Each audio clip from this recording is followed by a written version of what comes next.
May I call the college to order, please? May I please call the college to order? Very. And people get used to that, and they think everywhere. The college and complexes will now come to order. My name is Tim. I'm just going to be helping to moderate a little bit tonight, but we are here for our Earth Day debate on should nuclear power be included in part of our energy future. My name is Tim. I'll be speaking for nuclear power.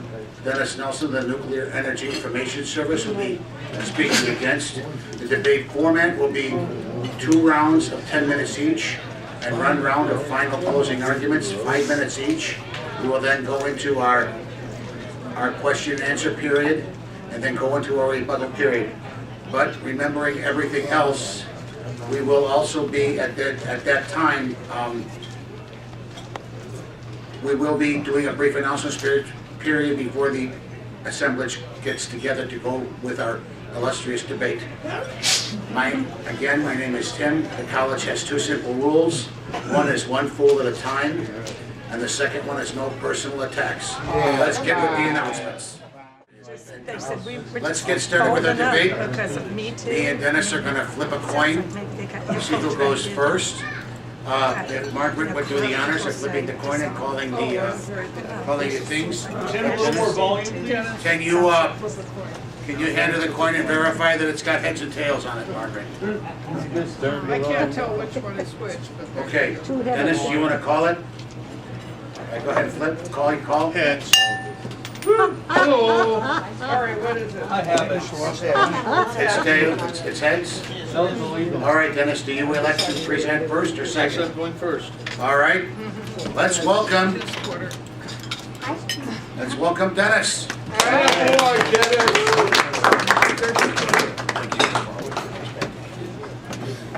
All right. I need somebody to time for 10 minutes, please. The cult of nuclear thorium offers only empty promises and false hope. Let's start off with Zealots of the Atom, the Nuclear Cult by Carl Grossman and Counterpunch, Monday, June 18, 2012. Nuclear scientists and engineers embrace nuclear power like a religion. The term nuclear priesthood was coined by Dr. Alvin Weinberg, long director of Oak Ridge National Laboratory, and the laboratory's website proudly notes this. It's not unusual for scientists at Oak Ridge and other U.S. national nuclear laboratories to refer to themselves as nukies. The Oak Ridge website describes Weinberg as a prophet of nuclear energy. Quote, the nuclear industry requires buying into an orthodoxy, unquote, explains nuclear engineer Arnie Gunderson. Quote, I know as I was in it as a senior VP, unquote. He tells of how, after he voiced concerns and criticism, an industry attorney, quote, told me, Arnie, in this industry, you're either for us or against us, and you just crossed the line, unquote. Arnie Gunderson goes on to point out that the same thing happened to former U.S. Nuclear Regulatory Commission, U.S. NRC Chair, physicist Dr. Gregory Jaczko. He was politically crucified for repeatedly raising safety concerns. Dr. Jaczko didn't revere nuclear power enough. According to Gunderson, quote, I know of one nuclear engineer with 40 years of experience who committed suicide 5 days after Fukushima because he simply could not accept that his life's work was based on erroneous assumptions. He had worked on the Mark I design, the GE design of the Fukushima plants, unquote. And let's get back to Carl Grossman then. Whether out of indoctrination, misguided belief, an obsession to control nature, the lure of the cult, closeness to power, job security, or they're seeking to perpetuate a vested interest, the nuclearists have a religious alliance to their technology. On a moral level, they have indeed sinned and continue to do so. On a political level, they have corrupted, distorted energy policy in the U.S. and elsewhere in the world. On an economic level, they are wasting a gargantuan portion of our tax dollars. Choices of energy technology should be based on the technology being safe, clean, economic, and in harmony with life. Instead, we're up against nuclear scientists and engineers pushing their deadly technology in the manner of religious zealots. Carl Grossman is professor of journalism at the State University of New York, College of New York. Let's continue with benefits of thorium are overstated by Bob Alvarez. Persistent claims were made about energy from thorium as a potential solution to climate change. However, the history of the U.S. experience with thorium fuels demonstrates that such claims are wildly overstated. In the 1960s, the U.S. spent between $5 billion and $11 billion to produce and separate about 1.55 metric tons of uranium-233 from irradiated uranium fuel at government weapons material and commercial power reactors. Research and development of several reactor types was launched with the goal of demonstrating that uranium-233 derived from thorium would be a safe and economical source of electricity. Projects demonstrating the potential viability of slow neutron breeder reactors using uranium-233 were established, most notably the Elk River Reactor in Minnesota, the Molten Salt Reactor at Oak Ridge National Laboratory, and the Light Water Breeder Reactor at Shippingport, Pennsylvania. By 1977, however, pursuit of the thorium fuel cycle was effectively abandoned. Because thorium-232 is not fissile, it requires significant amounts of fissile materials, i.e. plutonium-239 or uranium-235, to generate the neutrons necessary to transmute some of the thorium to uranium-233, a fissile material which has the critical mass comparable to plutonium. Unlike plutonium, U-233 does not require implosion engineering to set it off and can more readily be used in an improvised nuclear device. Several U.S. nuclear weapons were successfully tested using U-233. The main reasons interest waned in the use of uranium-233 for weapons was its radiological hazards and related costs.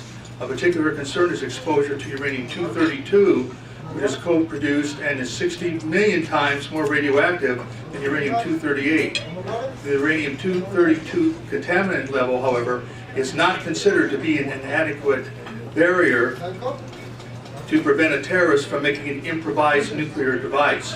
According to researchers at Oak Ridge National Laboratory, quote, if a diverter were motivated by foreign nationalistic purposes, personnel exposure would be of no concern since exposure even at these levels would not result in immediate death, unquote. Another factor that may have influenced the decision to abandon the thorium fuel cycle is that thorium itself is more radioactive than uranium and thus requires additional precautions. The surface dose rate from a 55-gallon drum of thorium oxide is approximately 60 rem per hour, about 13 times higher than that from a similar sized drum of uranium. Wow. A worker spending time inside a thorium storage facility could expect to encounter dose rates of 60 to 100 millirem per hour. In a little over 6 days, such an employee could reach the maximum annual U.S. occupational exposure limit of 5 rem. A molten salt reactor was developed at the Oak Ridge National Laboratory in the late 1960s to demonstrate the potential for breeding U-233. It was abandoned and is costing the U.S. taxpayer roughly $100 million to clean up the mess from this project. After several failed attempts to establish a thorium fuel cycle, the commercial nuclear industry also walked away from thorium fuels. For instance, the first commercial nuclear plant to utilize thorium was Indian Point Unit 1, a pressurized water reactor that began operation in 1962. However, the cost of recovering uranium-233 from this reactor was described as a financial disaster. Less than 1% of the irradiated thorium was converted to uranium-233. The utility switched to uranium fuel. The Peach Bottom 1 unit, prototype 40 megawatt high temperature gas-cooled reactor, used thorium fuel. It operated from 1967 to 1974. The reactor was closed after experiencing a high rate of fuel element failures, causing significant downtime. The Fort St. Vrain plant was a high-temperature gas-cooled 130 megawatt reactor using thorium and uranium-235 fuels, which operated from 1979 to 1989. Hundreds of events involving equipment failure, gas leaks, fuel failures, cracked piping, and graphite and human error led to its closure.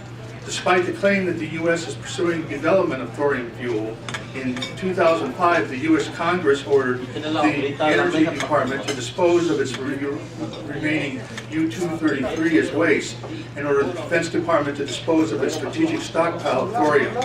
The cost of disposal of the remaining uranium-233 is about $500 million. To get around paying this high cost, the DOE is seeking to dump about 101 kilograms of U-233 mixed with 796 kilograms of uranium-235 in a shallow landfill in Nevada in a major departure from international safeguard standards and norms.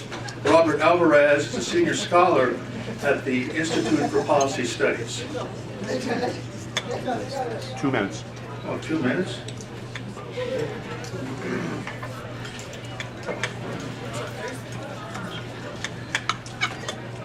There's been going on back and forth, back and forth. Oh, it exists. Oh, it doesn't exist. This is Charlie and Tim. Oh, it exists. Oh, it doesn't exist. Oh, it exists. Oh, it doesn't exist. Well, you're both right and you're both wrong, and let's clear these things up. A lot of this is about the history of thorium, and now you have to understand that what you're talking about is, what Tim is talking about, is strictly in the experimental development stage, testing stage. It's not that I deny that it doesn't exist. That's not the issue, Tim. The point is that it should not exist, and that's been my viewpoint for a long time. We should not be going down the thorium route. This is a waste of money, it's a waste of time. You're going to hear about, about molten salt reactors. They're going to be looking at prototypes. We're looking at different designs. We're testing this and testing that. There's not one commercially operating thorium molten salt reactor in existence in this country. As I'm going to show in the next sections and in rebuttals, renewable energy is out in front, and that's the pathway that we should be taking. Thank you very much.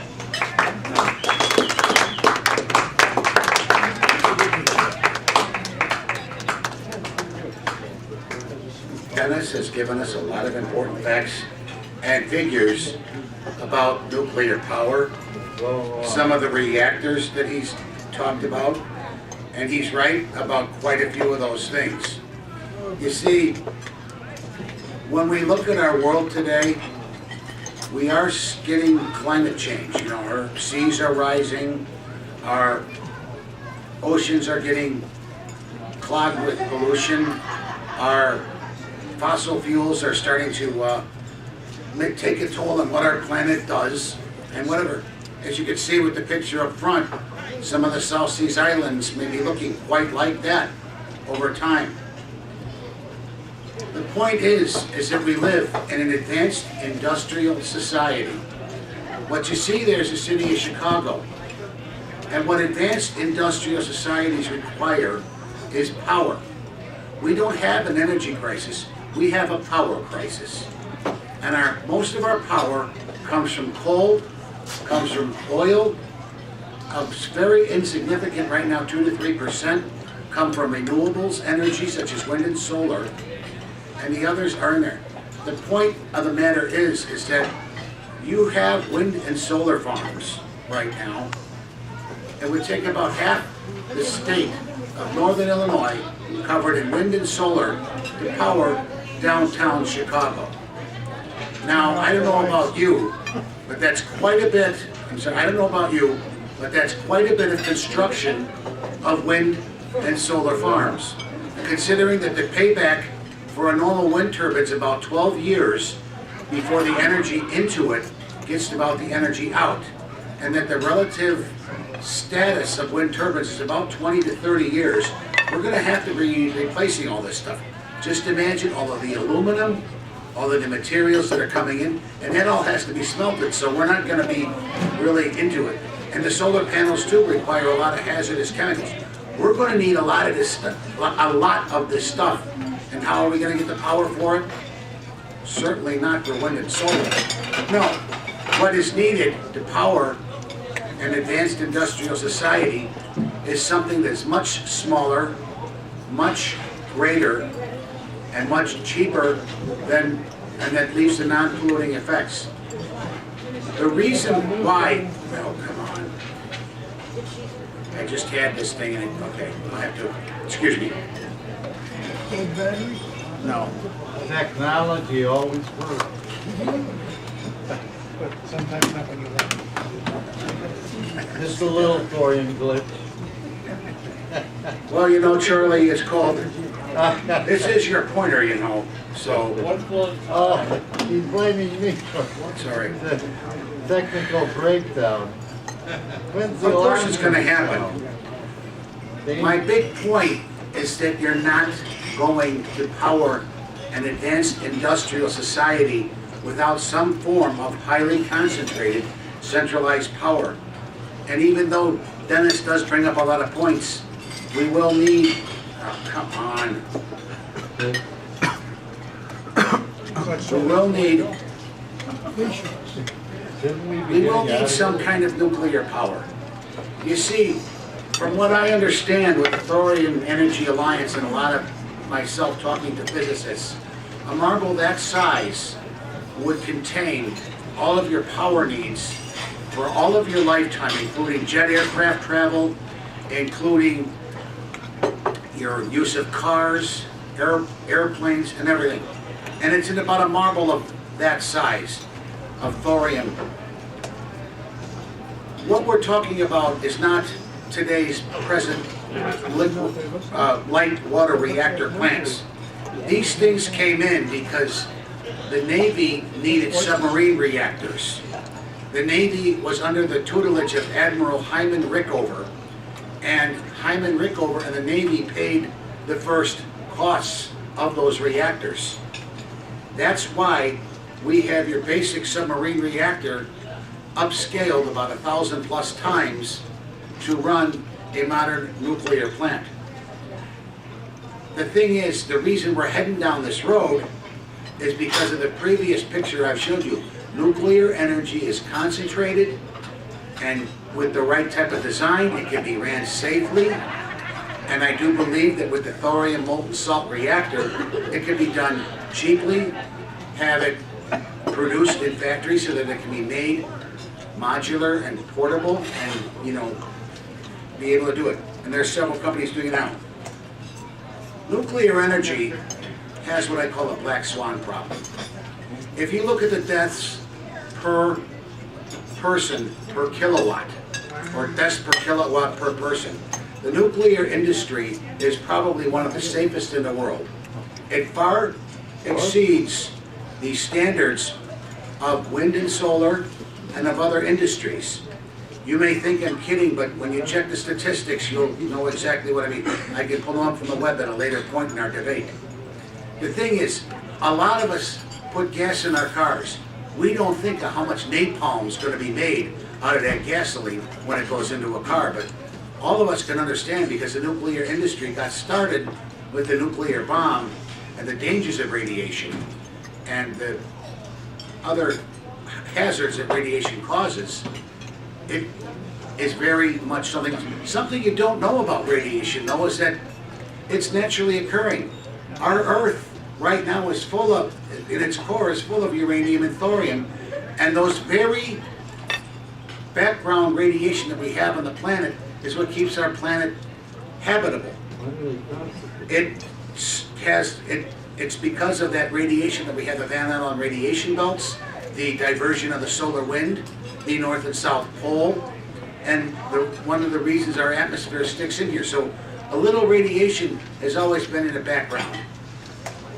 The thing is, what the difference between the molten salt reactor and the light water reactor is that the light water reactor, it uses water as a moderator, and it's kept under 100 times plus pressure, so you're always trying to keep it from leaking, from doing. And the reason why the nuclear buildings are so big is that if there's a water leak or a steam leak, he's right. There's radiation and it's dangerous. It's not the best way to do nuclear power, especially when you look at the control rods. A lot of that waste from the light water reactor is basically, there's only 1% of the fuel used. But still, over 400 reactors have been built around the world. It does provide for about 20% of our electrical power needs, saving us a lot of pollution like carbon.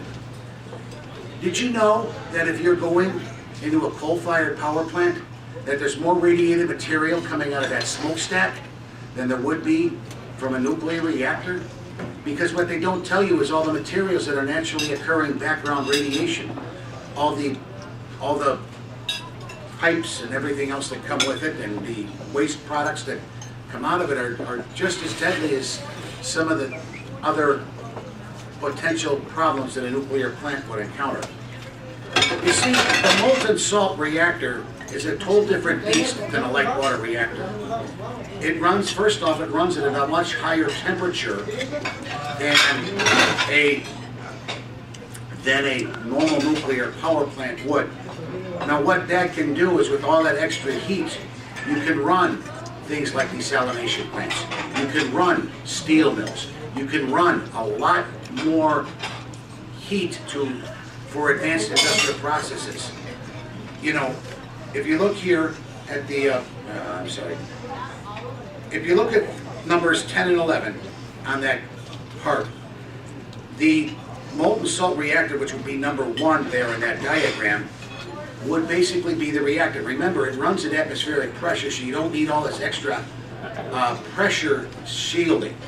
What you do need is radiation shielding from the reactor housing itself. And the way the reactor runs, I'll get into that later.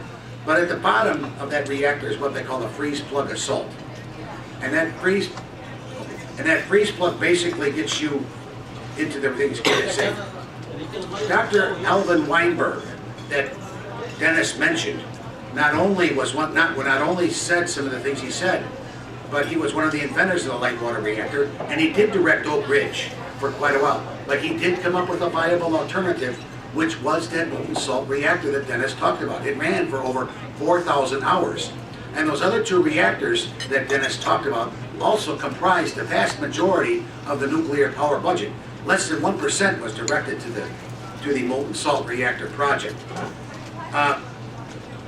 He also was one of the first to do global warming, and he was fired in 1973 from the directorship of Oak Ridge because he spoke out against the light water reactor. I believe in thorium. I think it's a viable alternative to our nuclear future. We can get more involved. Okay, my time is up.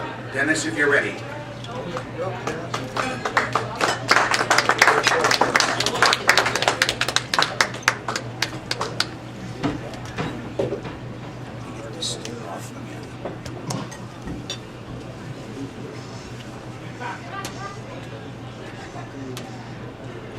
How much time?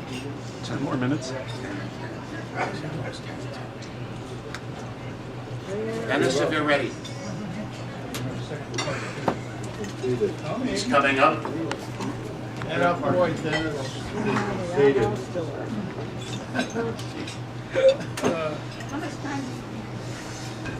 Second round of 10 and 10.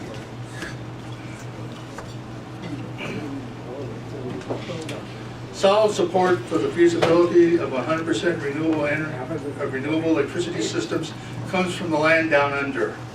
This terrific paper is entitled "The Feasibility of 100% Renewable Electricity Systems: Response to the Critics." Has 2 co-authors. The first is Mark Diesendorf.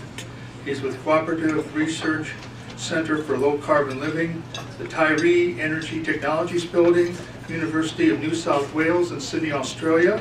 The second is Ben Elston, who's with the Center for Energy and Environmental Markets, University of New South Wales in Sydney, Australia. It appeared in Renewable and Sustainable Energy Reviews, Volume 93, October 2018. Here are the highlights. Large-scale electricity systems based on 100% renewable energy can meet the key requirements of reliability, security, and affordability. This is even true when the vast majority of generation comes from veritable renewables such as wind and solar PV. Thus, the principal myths of critics of 100% renewable electricity are refuted. Arguments that the transition to 100% renewable electricity will necessarily take as long or longer than historical energy transitions are also refuted. The principal barriers to 100% renewable electricity are neither technological or economic, but instead are primarily political, institutional, and cultural. And ladies and gentlemen, here is the abstract. The rapid growth of renewable energy is disrupting and transforming the global energy system, especially the electricity industry. As a result, supporters of the politically powerful incumbent industries and others are critiquing the feasibility of large-scale electricity generating systems based predominantly on renewable energy. Part of this opposition is manifest in the publication of incorrect myths about renewable energy in scholarly journals, popular articles, media, websites, blogs, and statements by politicians. The aim of the present article is to use current scientific and engineering theory and practice to refute the principal myths.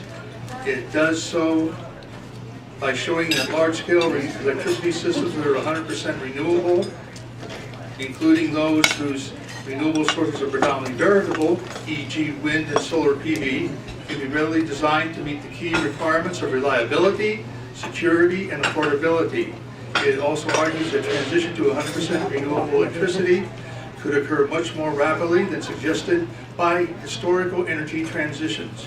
It finds that the main critiques published in scholarly articles and books contain factual errors, questionable assumptions, important omissions, internal inconsistencies, exaggerations of limitations, and irrelevant arguments. Some widely publicized critiques select criteria that are inappropriate and/or irrelevant to the assessment of energy technologies, ignore studies whose results contradict arguments in the critiques, and fail to assess the sum total of knowledge provided collectively by the published studies on 100% renewable electricity, but instead demand that each individual study address all of the critique's inappropriate criteria. We find that the principal barriers to 100% renewable electricity are neither technological or economic, but instead are primarily political, institutional, and cultural. No way should we put our faith in unproven and untested small modular reactors, generally between 10 megawatts and 300 megawatts, which the Code of Nuclear Thorium claims can be mass-produced assembly line style. Up to $90 billion needed to scale up small modular reactors would snuff out financing for wind and solar power. Unproven and untested small modular reactors face all the problem of large reactors. Even if speculative small modular reactor technology worked, it would arrive too late to avert climate change woes. Washington, D.C., May 15, 2014. Hopes that small modular reactors, SMRs, would save the dying nuclear power industry in the United States and avert climate change are unfounded. What is far more likely to happen if the U.S. scales up small modular reactors is that they will choke off the funding and policies that have allowed renewable energy to expand to record levels, while SMRs will suffer all the same woes that have plagued large nuclear reactors, according to a major new report released today by nuclear financing expert Dr. Mark Cooper. In his paper, The Economic Failure of Nuclear Power and the Development of a Low-Carbon Electricity Future, Why Small Modular Reactors Are Part of the Problem, Not the Solution, Dr. Cooper notes, scaling up of small modular reactors will soak up financing for wind and solar power. Quote, while each individual reactor will be smaller, the idea of creating an assembly line for SMR technology would require a massive financial commitment. If two designs and assembly lines are funded to ensure competition, by 2020, an optimistic cost scenario suggests that a cost of more than $72 billion. A more realistic level would be over $90 billion. This massive commitment reinforces the traditional concern that nuclear power will crowd out the alternatives. Compared to U.S. Energy Information Administration EIA estimates of U.S. spending on generation over the same period, these huge sums are equal to 3/4 of the total projected investment in electricity generation and substantially more than the total projected investment in renewables, unquote. Costs of small modular reactors will be higher than large reactors, not lower. Quote, even industry executives and regulators believe that SMR technology will have costs that are substantially higher than the failed nuclear renaissance technology on a per unit of output. The higher costs result from lost economies of scale in containment structures, dedicated systems for control, management, and emergency response, and the cost of licensing and security, operating costs between 1/5 and 1/4 higher, and decommissioning costs between 2 and 3 times as high, unquote.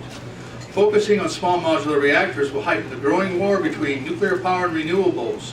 Quote, the physical and institutional infrastructure to support an active 21st century electricity system is markedly different from and antithetical to the passive one-way grid on which nuclear relies. In response, even though nuclear technologies have received 10 times as much subsidy on a life cycle basis, nuclear advocates attack the much smaller and more productive subsidies received by renewables. To save nuclear power, they propose to jerry-rig markets with above market prices to increase nuclear profits and remove the regulatory institutions that have allowed alternatives to enter the electricity resource mix, unquote. Well, I previously spoken about both of these here at the college. The Illinois General Assembly passed the idiotic Exelon nuclear bailout for the financially troubled Quad Cities and Clinton nuclear stations. Secretary of Energy Rick Perry is hard at work to undermine the renewable energy portfolio standards in 29 states, including here in Illinois, and also in Washington, D.C., and 3 U.S. territories. Well, back to Mark Cooper now. The private market is already rejecting small modular reactors. Quote, 2 of the leading U.S. developers have announced that they are throttling back on the development of SMR technology because they cannot find customers, Westinghouse, or major investors, Babcock and Wilcox. The harsh judgment of the marketplace on SMR technology is well-founded, unquote. Dr. Cooper said, quote, large reactors have never been economically competitive, and there's no reason to believe that smaller reactors will fare any better. Giving nuclear power a central role in climate change policy not only drain away resources from the more promising alternatives, it would undermine the effort to create the physical and institutional infrastructure needed to support the emerging electricity systems based on renewables, distributed generation, and intensive management system. Based on renewables, distributed generation, and intensive system and demand management. My paper shows that nuclear power, whether the reactor is large or small, is among the least attractive climate change policy options. Too costly, too slow, and too uncertain, and is likely to remain so far for the foreseeable future, unquote. Dr. Mark Cooper, Senior Fellow for Economic Analysis at the Institute for Energy and the Environment, Vermont Law School. I guess I have some time left, so I'll respond to some of Tim's first points. So smaller islands are being threatened by climate disruption. So boo-hoo-hoo, we have to go nuclear. What Tim doesn't mention is like in the South islands, like in the South Pacific Islands, like the Maldives, whatever, the per capita investment in renewable energy is very high. In fact, it's higher than the United States, although overall the United States does invest a lot more in renewables per capita. The Maldives is one of the highest. Chicago City Council passed a resolution to get 100% renewable energy by 2035, Tim, so what about that? If we can't power a large city, then how come they passed the resolution? We'll come back to these things later. Thanks.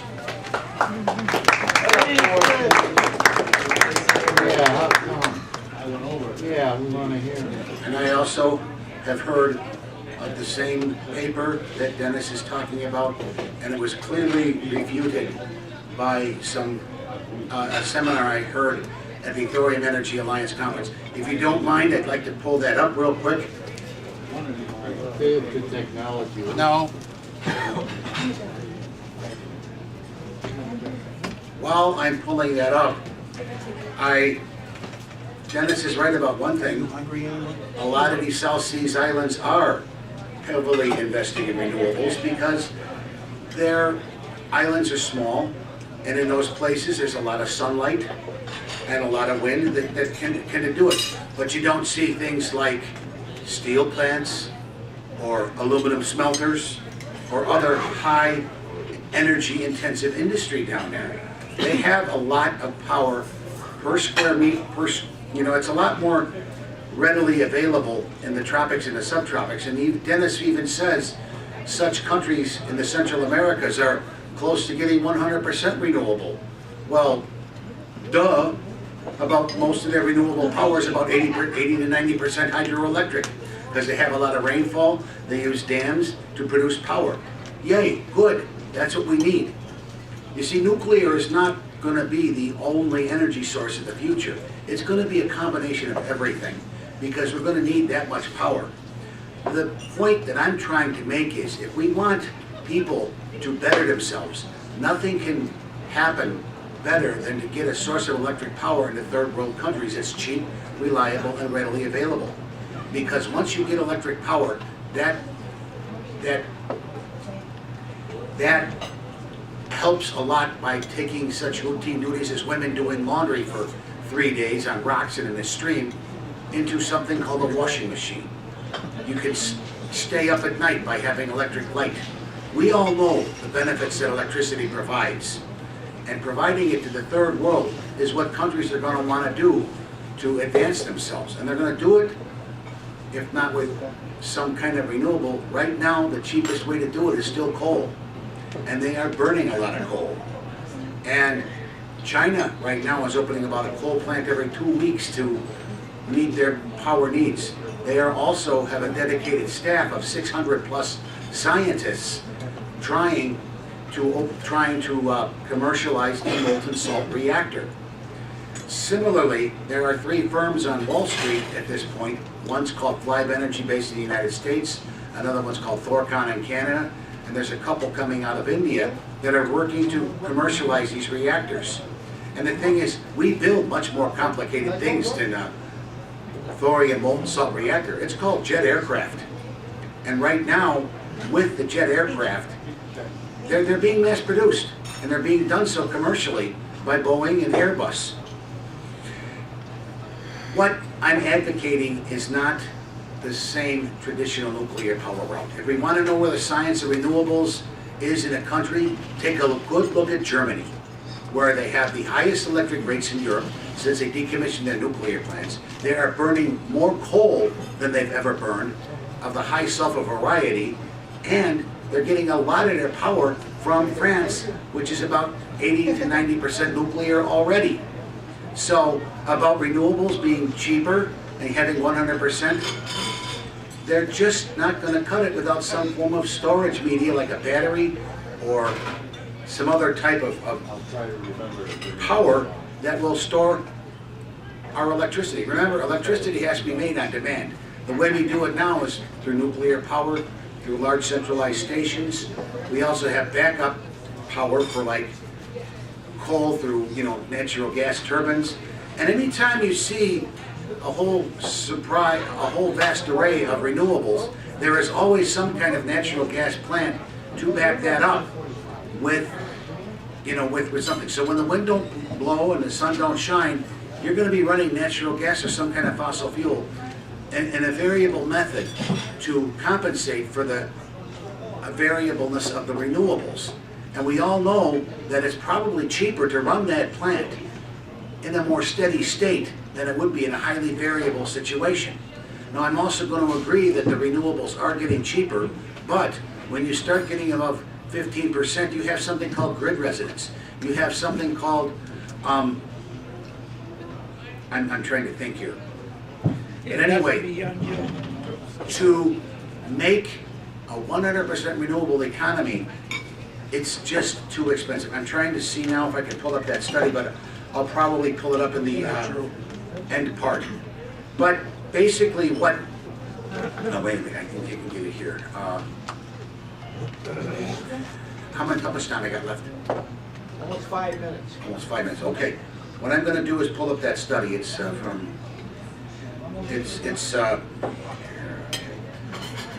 while I'm doing it, one of the reasons, if we could do it on wind and solar, I probably would be an advocate, but frankly, I just haven't seen it. The reason I haven't seen it is because I have looked at a lot of the alternatives, such as a smart grid, such as the electric power, such as everything else. And frankly, I don't quite understand how these false claims of doing everything by renewables can be had. We need a lot more power than what they're doing. You know, and what maybe Dennis fails to tell you with these 400 nuclear plants. The first one opened in 1957. We effectively stopped building them around 1979. We built 400 of them, and we effectively covered about 20% of our energy, of our electric power at that point. And that to me says 20 years, 20% electricity. Had we kept going a little bit more, we probably would have been a lot better off with it. The site that I've got up right now is the Thorium Energy Alliance site. And here we go, Mark Jacobson's Renewables, rolled that to nowhere by Connolly and Maloney. You know, and it's like I said, in 4 consecutive days of hydro backup, 2-day calls for 1.3 terawatts, we determined that the roadmap's total hydro capacity comes to 12 with it. They'll be about 90% short in the dead of winter. There's a good YouTube video that you can watch from Mark Z. Jacobson. 100% renewables is 100% baloney. My feeling is this: you're going to need to generate power somehow.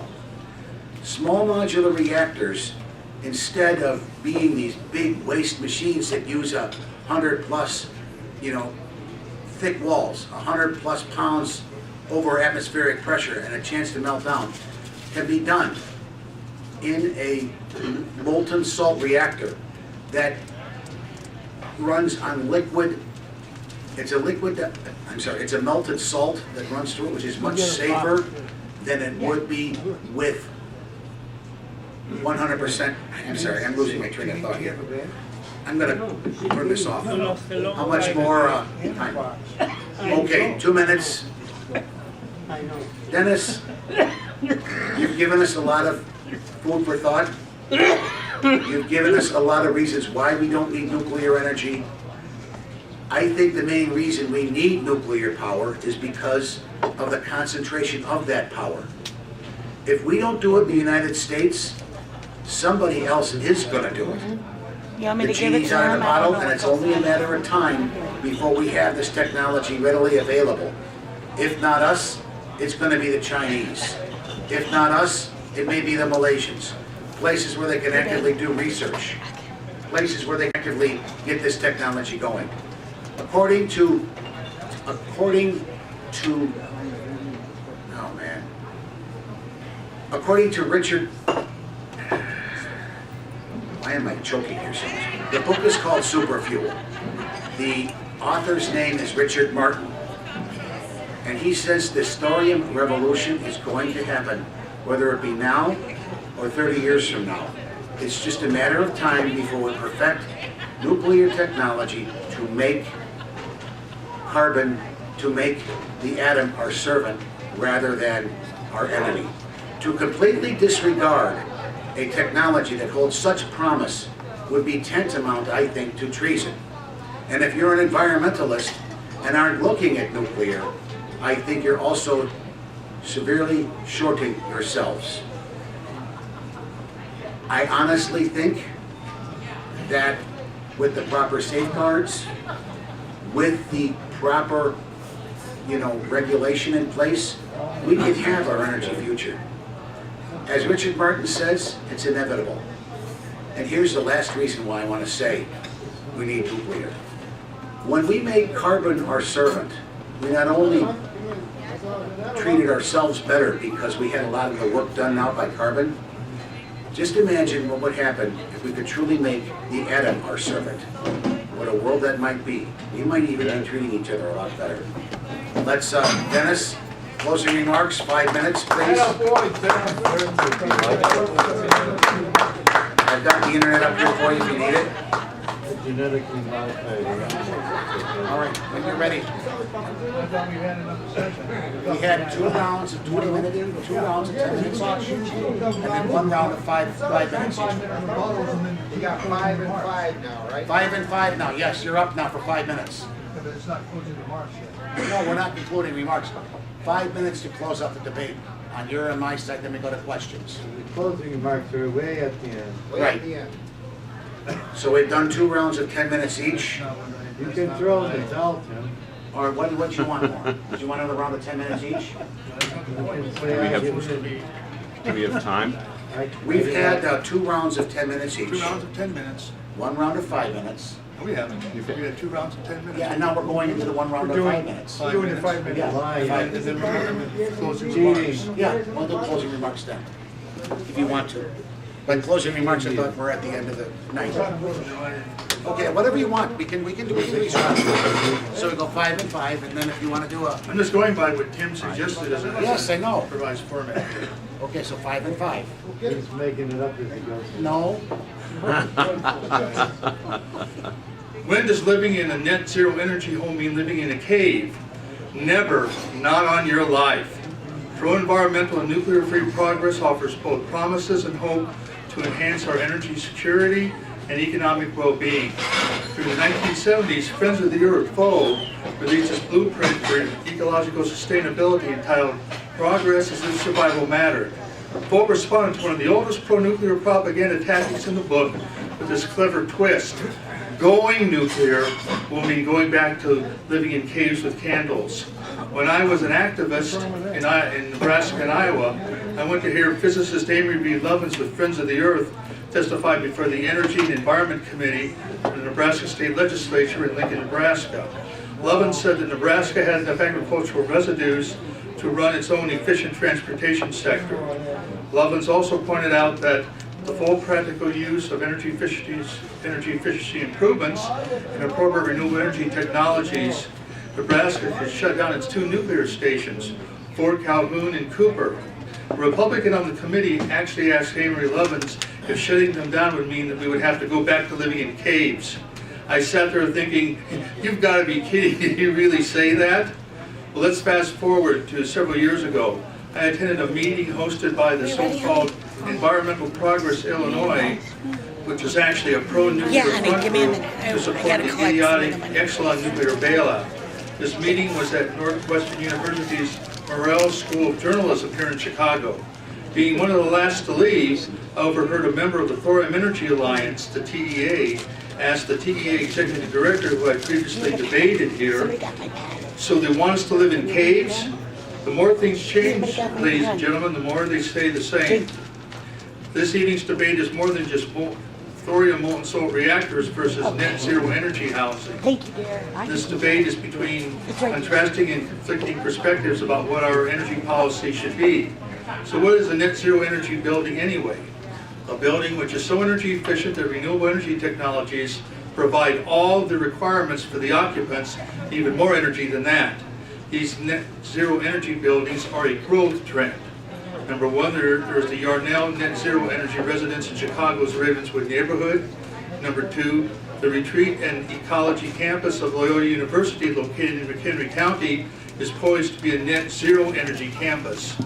Burr Ridge, Illinois-based real estate company Hawthorne is currently planning 189-acre net zero energy housing and commercial development for Lockport, Illinois, located about 30 miles southwest of Chicago. Around 50 houses, a shopping center, and a school will have solar photovoltaic panels on every roof, ground source, lower temperature geothermal space heating and cooling systems, and very energy efficient construction.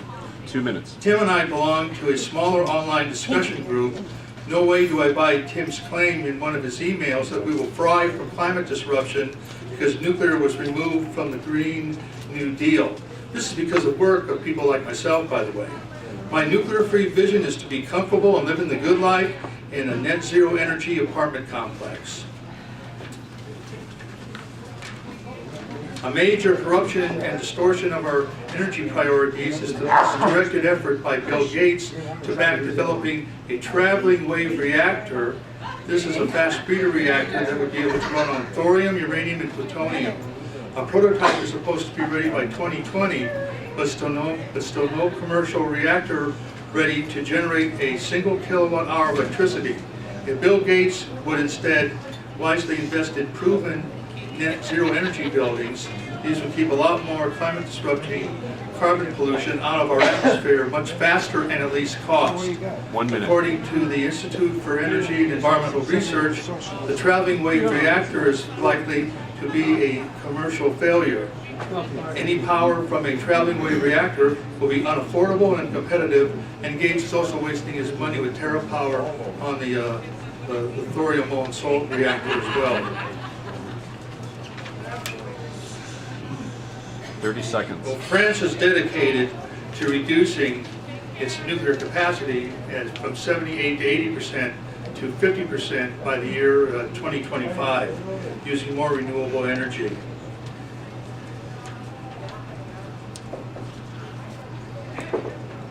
I don't think I have enough time. There is, but Tim's got things all topsy-turvy. This report refutes the thing about the Jacobson et al. Study as being a pathway to nowhere. The only exception that they disagree with is the large and unrealistic increase in hydro capacity by installing additional turbines on existing dams in order to assist in the balancing veritable renewable electricity. This is a minor error because the authors say there's plenty of alternatives, such as concentrated solar power with thermal storage, technologies fueled by renewable hydrogen or ammonia, new off-river pumped hydro, and batteries, things like that. So that's just a minor mistake that they do support the 100% renewable energy transition. They support Mark Jacobson's work by he and his colleagues.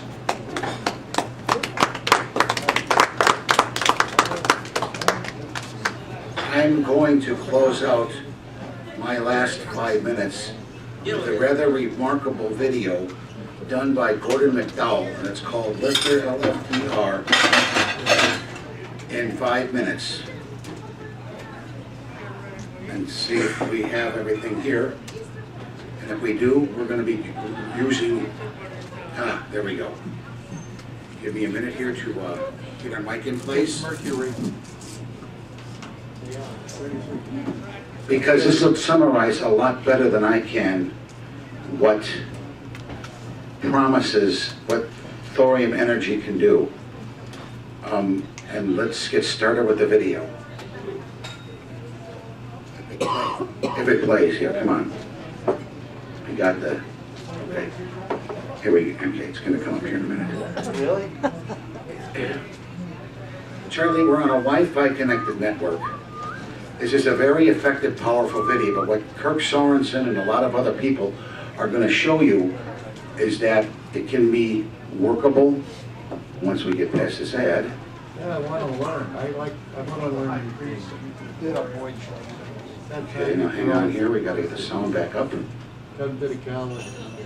I'm gonna start, I'm gonna go back to the beginning. At normal pressures, water will boil at 100 Hang on. degrees Celsius. This isn't nearly hot enough to generate electricity effectively. So water-cooled reactors have to run at over 70 atmospheres of pressure. You have to build a water-cooled... Oh, come on. Technology is incredible. reactor is a pressure vessel. The number one accident people worry about is pressure is lost. Water that's being held 300 Celsius flashes to steam. Its volume increases roughly by a factor of 1,000. If you don't get emergency coolant to the fuel in the reactor, it overheats and melts.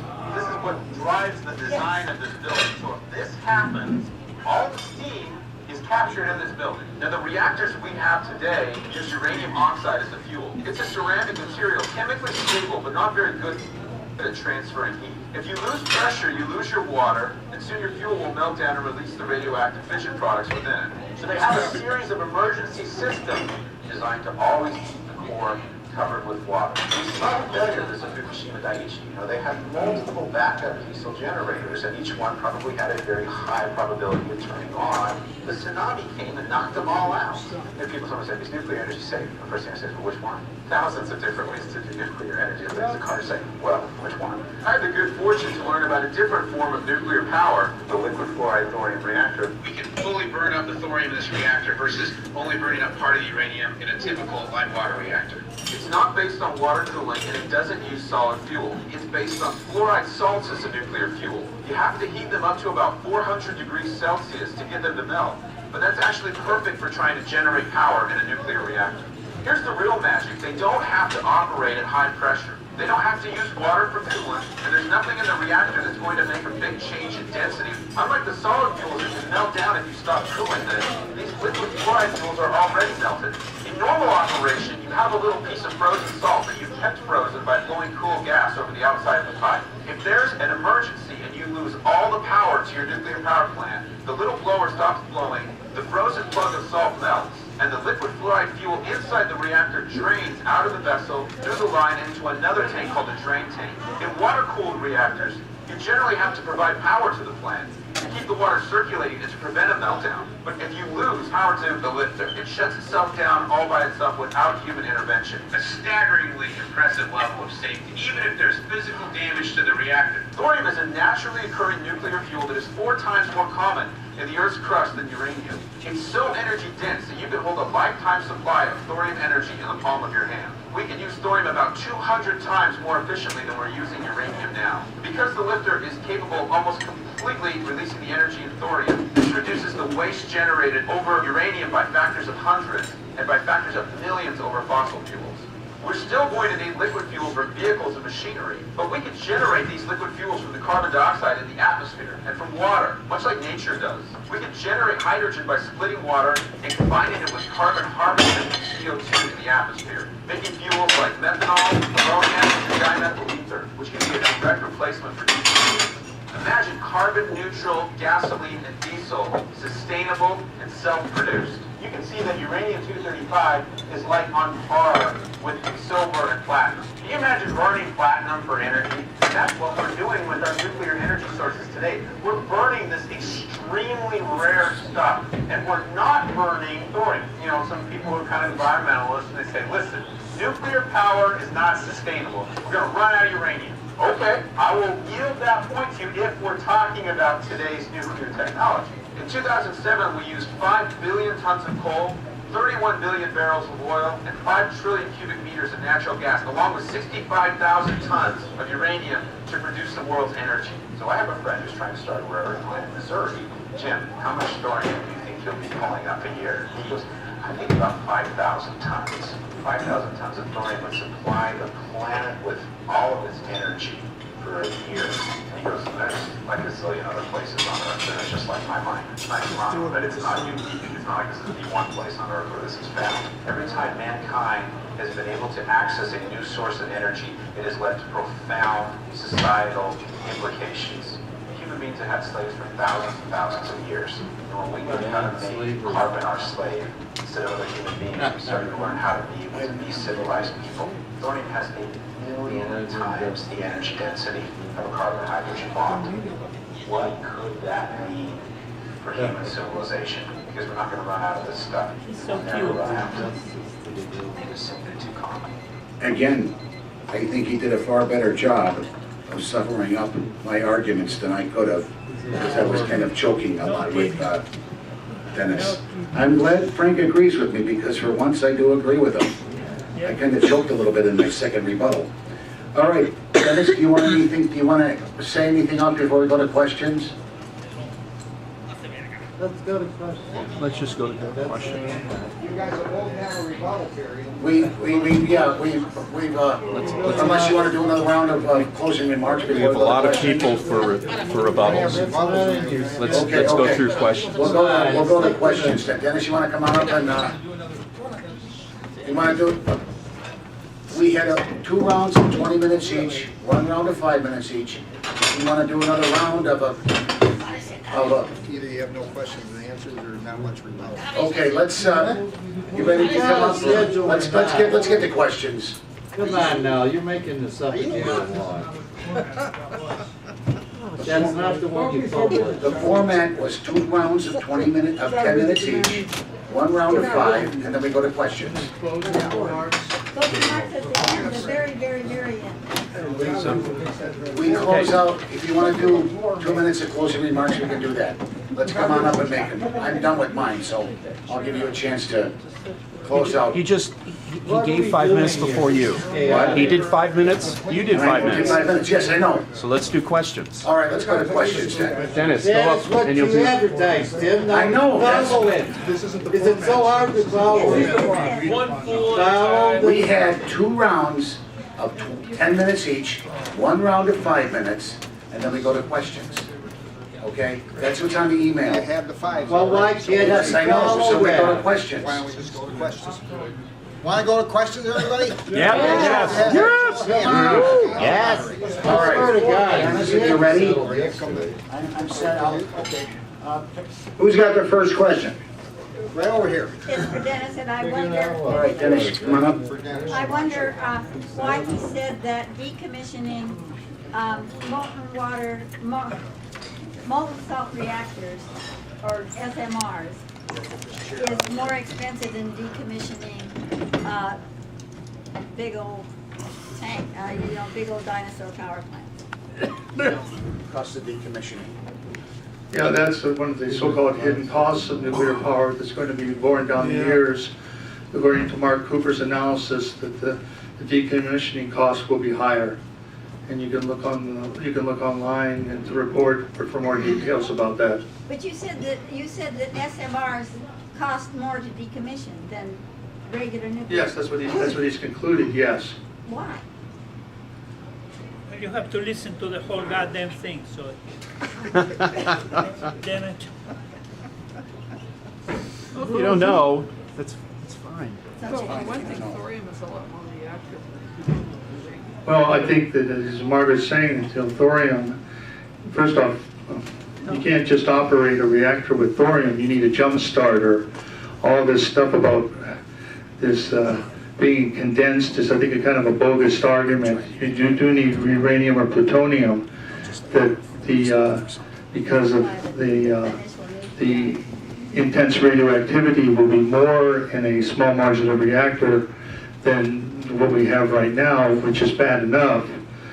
That's why the costs are higher. I'll also note that on their website, Thorium Energy Alliance, and their mission statement does support using thorium in current light water reactors. And on the stage, when I debated the executive director of TEA, he said he would have no problems using thorium in the reactors we have now. So that would have to be added to the decommissioning costs as well with the reactors that we already have.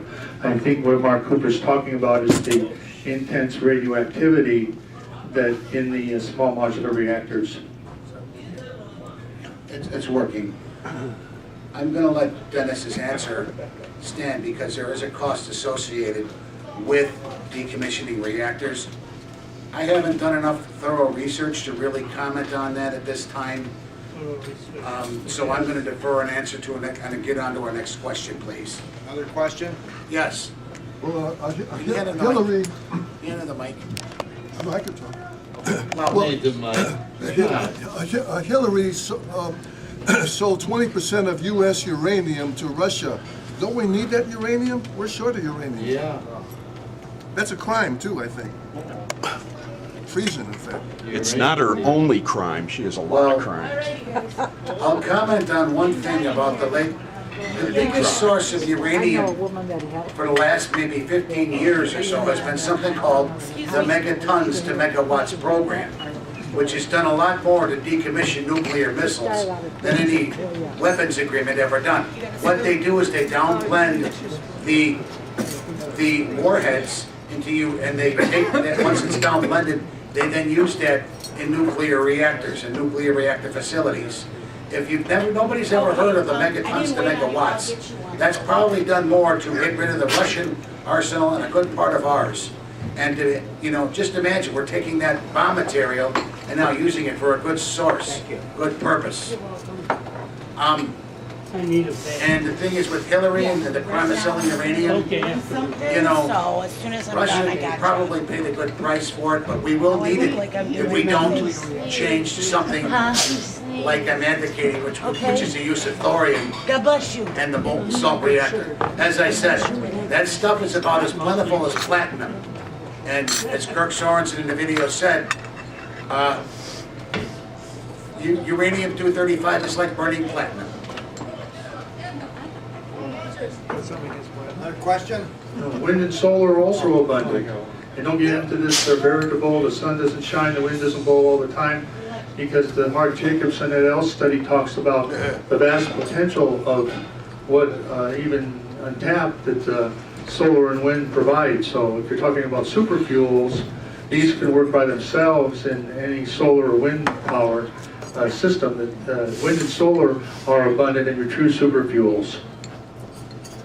The point of the matter is about wind and solar, they're too widely dispersed to really make an effective dent in our energy things. Now, I do like the 100% carbon energy buildings. I do like the fact that they can put them on roofs and everything else. But to replace totally our grid, it's just not gonna happen.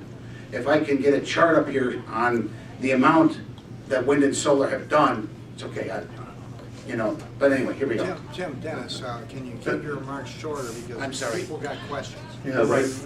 Yeah, but that wasn't the point. Which, despite of whether we use solar or wind or not, the sources are still abundant. That's the point of what the researchers are pointing out. Okay, next question, please. Over here. Yeah, what's the status of the reactor north along the lakefront, and where would they establish a future reactor? Has that been discussed in Illinois? Honestly, I don't know. Maybe Dennis has more on that. What neighborhood? I think so. We're talking about the Zion nuclear reactors that are decommissioned because they couldn't run in a deregulated electricity marketplace after their decommissioning. After the deregulation happened here in Illinois. There's no plans for a nuclear reactor at this point. Exelon has no plans whatsoever for a new nuclear reactor. The high-level radioactive waste, the irradiated rods, are on site in storage pools, large pools of water.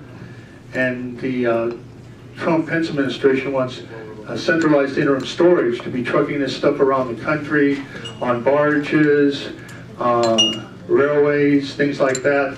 You're talking about, Fukushima highways and mobile Chernobyls, and the stuff should stay on site in what's called dry cask storage, what's called HOSS, H-O-S-S, HOSS, hardened on-site storage, to make it as terrorist-proof as possible, burning it with earth, that sort of thing, because we have no federally licensed radioactive waste repository to date. The Trump-Pence administration is usual idiocy, and I am speaking as an individual that NEIS is a nonpartisan organization, but I'm sure that NEIS members would agree with me. Yucca Mountain should remain closed because it's too hydrogeologically unsound. Did I answer your question? Charlie, you got one? All right, Charlie. I'm building a 750-mile high-speed rail system with at least four train sets, each which has 20 electric motors on each train. Which of you what price can you give me for electricity per kilowatt hour? All right, Charlie, seeing that that's how a hypothetical question, I'll give you a hypothetical Not answer. hypothetical, we're building a railroad. Yeah, you're right, you're building a railroad like I got a nice bunch of Brooklyn Bridge revenue bonds I want to sell you. We'll just give you that as an answer to the question. All right. Hey, Charlie, the current wind prices are about $40 a megawatt hour. Nuclear is $150. Yeah, I was going to say, that's what Arnie Gunderson talked about when I met him, and he had a nice little reception at Sierra Club's office that wind power is like around 4 cents per kilowatt hour, and solar is even less. Solar's got the. I'd like to find, okay, I'm sorry, I don't want to go there. Another question? I guess. They won the contract. Over here, Jonathan. Jonathan? Yeah, thanks Tim and Dennis for a great debate. Yell it out. Dennis, could you talk about when Dr. Mark Cooper addresses the economic failure of nuclear energy? Dennis, yeah. I did. Yeah, you got it. I did that. That was I don't know what more you want me to say. He's done other reports in focusing upon the reactors we have now. I specifically talked about the small modular reactors because I know 2 years ago when I debated Tim here, I just made some point about the higher costs, and I was thinking I really need to talk about the small modular reactors, the SMRs, more, for the very reason that this is where the industry is heading. And bingo, I had already known about Dr. Mark Cooper's work. That I read from the press release. I could go into some more details as far as what he says. I mean, he says it's not if not SMRs, what? Well, wind and solar. They're the most popular renewables. There are other renewable energy sources, Tim. It's just that those are the two that are most popular that we talk about the most. The costs are declining, and also redesigning our electricity system, our utility system, away from what NEIS calls big box utilities toward more command and control, distributed sources of electricity, appropriate renewables, and using a updated and modernized smart energy grid in order to transfer electricity to various parts of the country. And that's kind of a continuing, I think I left the press release at the table, but that's pretty much what he says. If not SMRs, then what do we do? Okay. I'm going to defer from rebutting things. We got one more question and we're going to go to rebuttals. Yes? Well, here, I'll give you the mic. Can you agree to disagree? Can't you just agree that you said before that nuclear and solar and everything is together? So is that true? I mean, we're gonna have to use both, but which is cheaper for us? The cost estimates that I've seen from the Thorium Energy Alliance and from several other people involved with that movement say that the nuclear power generated by the molten salt reactor will be the cheapest way to move energy forward. I'm also advocating that all sources need to be put on the table because, you know, climate change is a serious problem. We are polluting our air, sea level is going on, renewable buildings need to be brought in. But again, I think a significant amount of our power is going to be involved with nuclear, and it's stupid to rule out a whole class of power generation because it's quote unquote dangerous. We do dangerous things all the time. We drive. It's dangerous. We should ban driving for the sake of the kids, you know? Yeah, right. It gets us places. Dennis, you have any comments? That's our last question. Last question. You're going to have to change the format here. I've got a lot of things to rebut from what Tim says, but what has come up. I had concluding remarks about the history of nuclear power. I think comparing nuclear power to driving is ridiculous, Tim.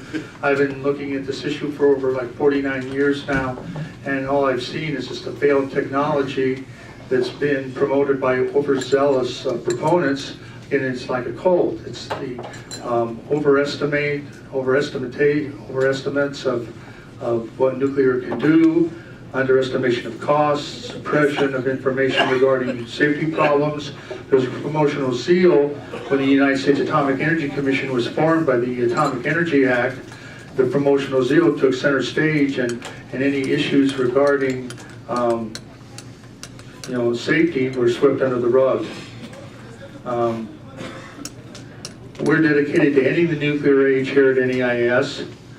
In 2012 we had a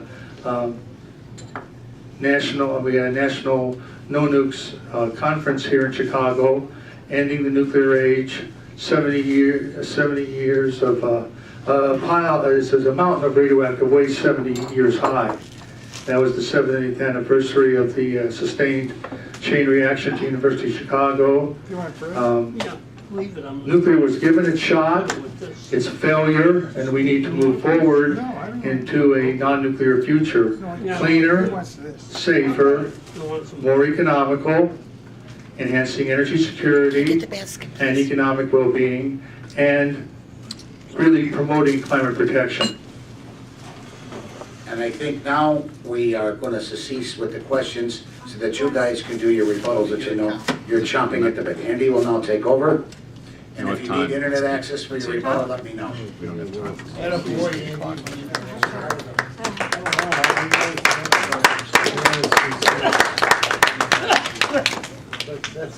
Okay, we're gonna go till exactly 8:30 tonight for the rebuttals because we got two people that wanna sum up. So, let's get an accurate count and look at the watch and we'll see if everybody gets 2 or 3 or 3.5, whatever.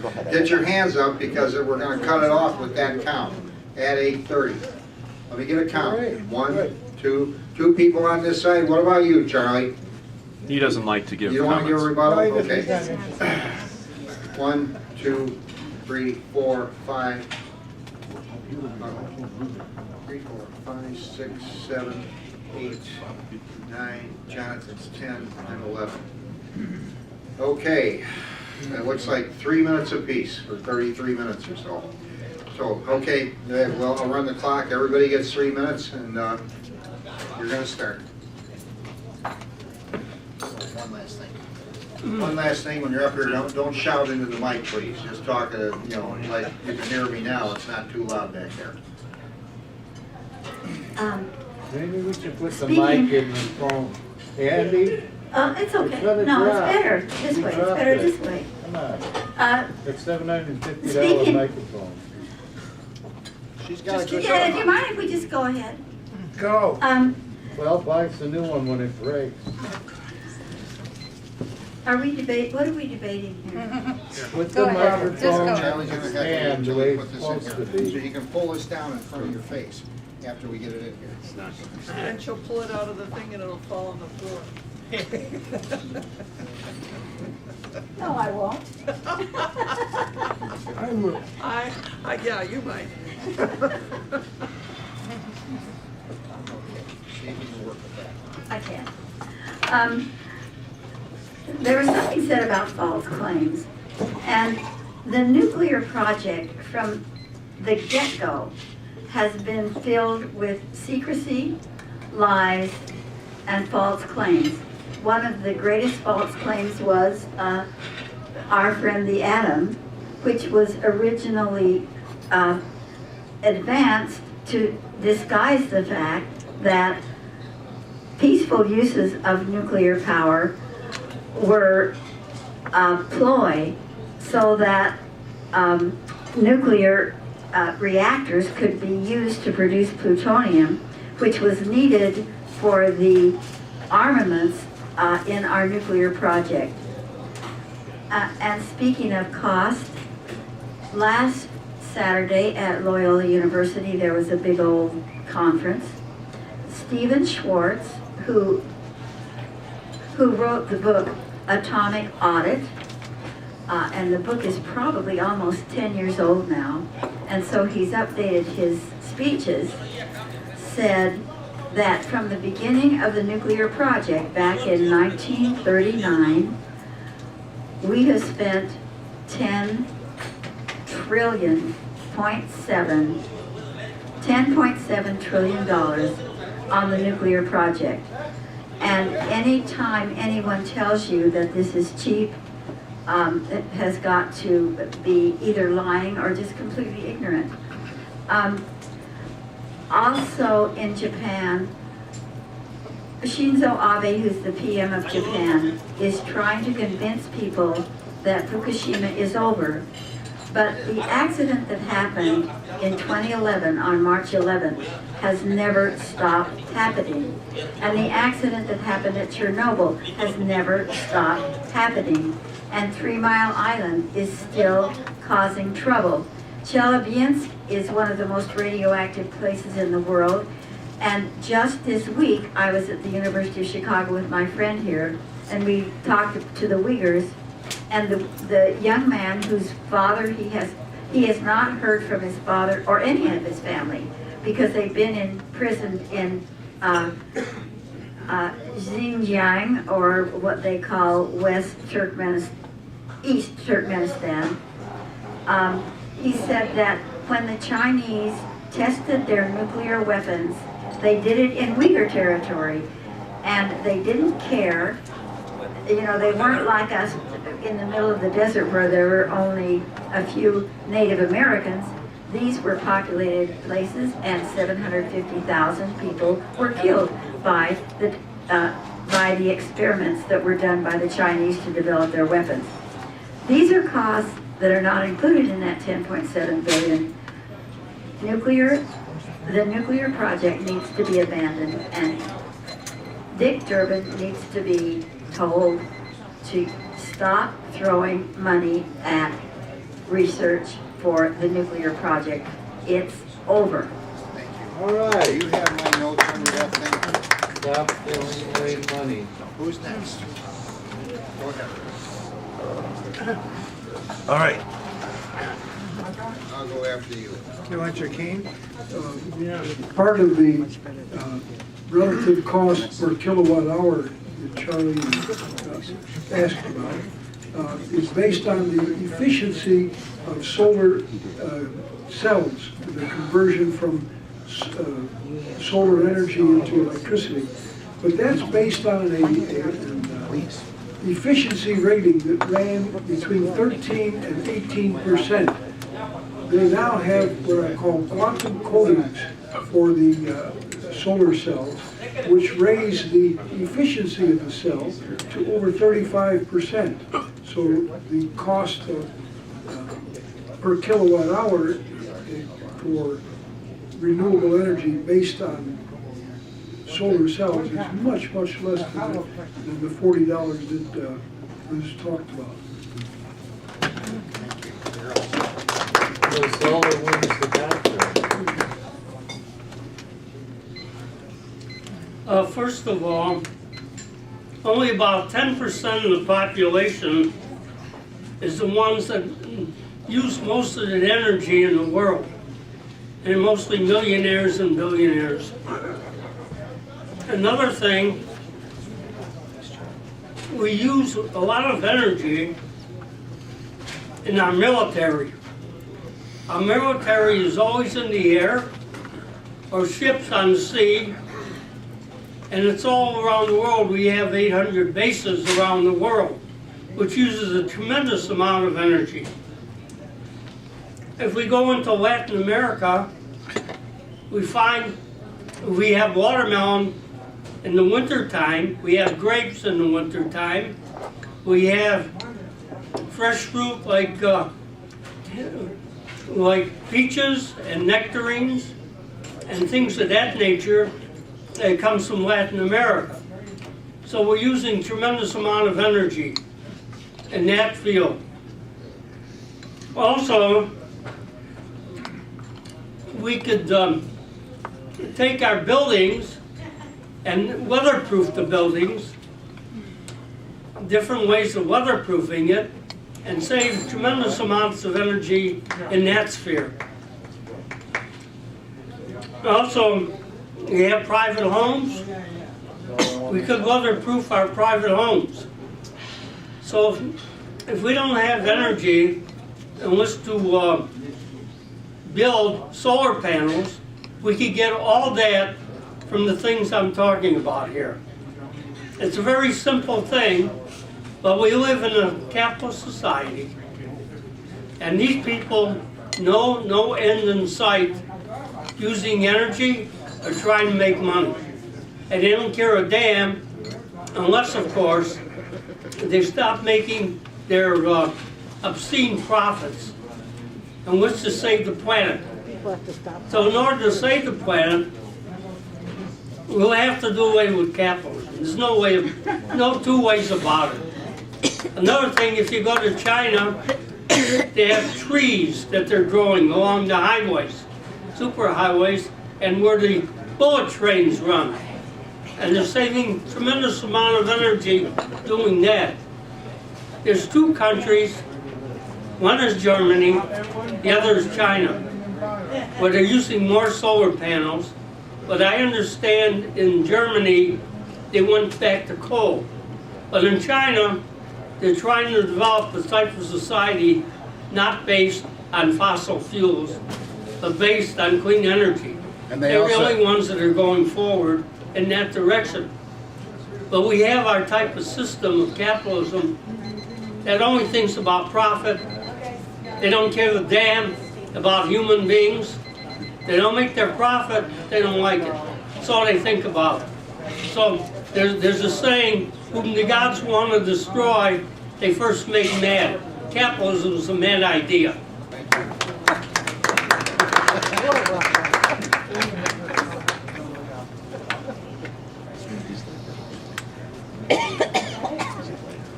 Have you seen the light?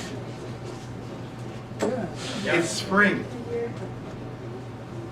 Flowers are coming out, trees are coming out. Why? The sun is a little higher. That's where we get our energy. All this talk about the transition, This is the transition time from renewables to renewables, from fossil fuel. There's a lot of things that are happening right now. Maybe you can't see it. But if you look around, how many people have an electric car? Anyone? In 10 years, maybe half of you will have electric cars. All I can say is all the manufacturers are going to electric. Volkswagen, they did this thing with diesel cars. All of a sudden they dropped it. Now it's electric. You're going to be seeing this all over. This is transition. So whatever you're seeing right now, it's going to change. China is the largest producer of batteries for cars right now. And if I can afford it, I may be buying a Honda Fit electric, which should be pretty good, at a reasonable price too. So all these things are happening right now. The transition is happening. So whatever I say, if you think it's better with this silver thorium thing, we don't need it. You're going to be seeing solar panels all over the place. They'll be coming up like grass on your lawn, and then you'll cuss because you have to cut the lawn. Every 7 years. The energy's there. We just need to harvest it. There's only one thing we have to worry about. If the sun goes out, we're in trouble. But I'd say we got about 3 or 4 billion years, so we should be all right for a while.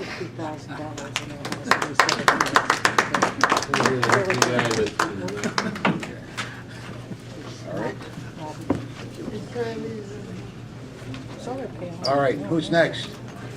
Gonna make a test. How does that sound? Everybody can hear that clearly, pretty much? Okay.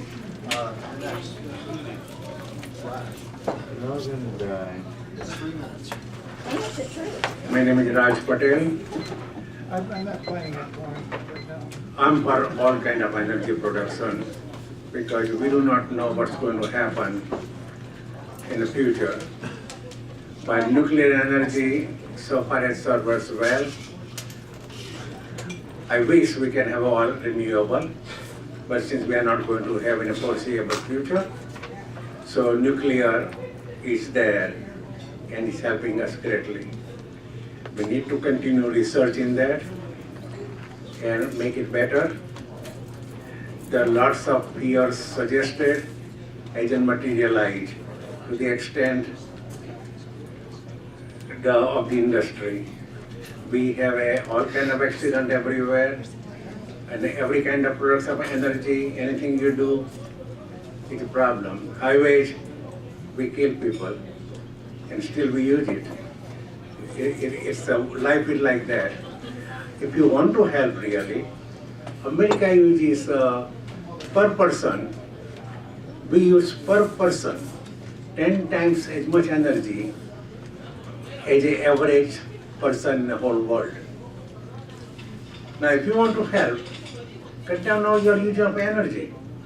Perhaps we will not need so much energy, then we will not have so much problem and arguments about this. Second thing is that every country, lots of countries need more energy. And whatever you may think is not going to be applicable to every single situation. Everybody is a different. India have virtually no uranium. So we have to go on begging. And America says, sure, you cannot have it. And then we are without it, we have to burn a coal. And they say, got too much pollution, then what India is supposed to do? What China is supposed to do? You know, this is in sub-Saharan Africa, they use less than 500 calories a day per person. That's about 30 times more than Americans use it. You know, and I'm not going to tell them they should burn a coal or not, or they should have a nuclear energy or not. Whatever happens to be there, and whatever serves their purpose, they have to live too. But in a larger issue, less energy worldwide, we should reduce population by 50%. We have too many people in the world. And we should have half the people of the world than we have now. And we can do it. It's not difficult. stop making babies. It works. No baby. American people are prosperous because we have managed to have lesser babies than the rest of the world. When a family, I'm done? Almost. Okay. When a family has 10 children and guy has 1 children, it's a difference. And one last thing I want to make it is that China per person energy consumption is less than much less than United States, but they have 1.4 billion people. In America, has 3 billion. You cannot compare country to country. Thank you.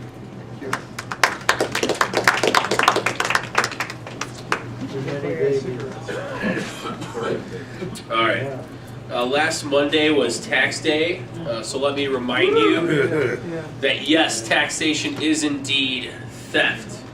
A few passages from Taxation is Theft by Chris R. Tame. He was one of the founders of the Libertarian Alliance in the UK with our friend David Ramsey Steele. Quote, if a thug were to accost you in the street and demand your wallet on purpose, you wouldn't hesitate in knowing what to call it. Theft. You are robbed every day. It is taken by the government. Just how does government differ from a mugger? Why is the state's protection racket different from that of any other gangster? Both conform to my dictionary's definition of theft, seizure of individuals' property without their consent. The only difference is that the government is less honest than its private competitors in crime. Free market can provide all those services which have for so long been seen as the providence of the state. Among many facts you won't have been taught in the state education system is that throughout history, there are numerous instances of private enterprise supplying everything from roads, schools, and hospitals to currency, police protection, and law courts. No one has a right to point a gun at you and demand your help, your money, whether it be an individual or a government. There would be far fewer needy people if the government allowed us to keep our money and make our own provision for sickness and old age. If it ceased to devalue our money and our savings by inflating our currency, if it stopped making us pay through the nose for its services and allowed us free choice, if it no longer stifled prosperity and economic growth by its perpetual meddling and bestowing of privileges such as subsidies and protective tariffs. Businessmen rarely favor laissez-faire. They generally support and initiate interventionist economic policies, traditionally considered socialist. While the position is less clear regarding taxation, we certainly have evidence that most sophisticated businesses and financial interests support an income tax as a means of maintaining their own relative economic position against competition. Who profits and who loses? The mass of ordinary working class have everything to gain by the abolition of taxation, and the economic and political parasites have everything to lose. Today was also 420, and recreational cannabis is still illegal in Illinois, and we need to legalize it and pardon, release, and expunge the records of all the nonviolent offenders. The LP has been in favor of ending prohibition since its founding, while the old two parties still struggle with this issue. As for Earth Day, let us not forget that it falls on the same day as Lenin's birthday. I think we know now why Charlie loves Earth Day. I'm not opposed to taking advantage of property rights and ecological stewardship to fight pollution, trespassing, and the theft of clean air. I am opposed to corporate welfare, to green companies, and against corporate welfare in any industry. We privatize roads to discourage pollution from automobiles. That would provide innovation for alternatives. In short, let the markets decide. Thank you.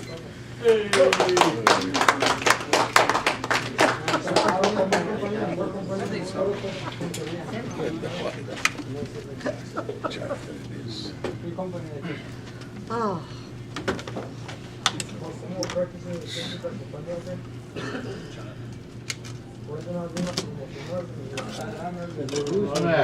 Jonathan's next. I'm next. I'm nexting. Don't worry about it.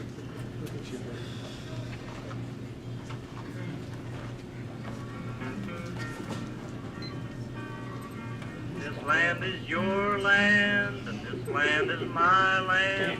From the California to the New York Island, from the Redwood Forest to the Gulf Stream waters. needs to be louder. This land was made for you and me. As I went a-walking that ribbon of highway, I saw above me an endless skyway. I like it quietly. People Saw like those. below Yeah, me that's good. that golden valley. This land was made for you and me.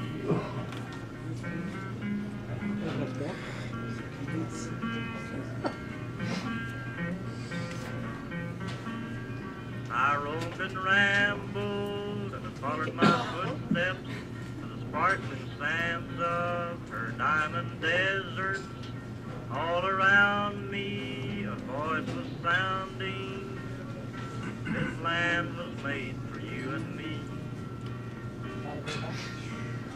When the sun comes shining, then I was strolling in the wheat fields waving and the dust clouds rolling.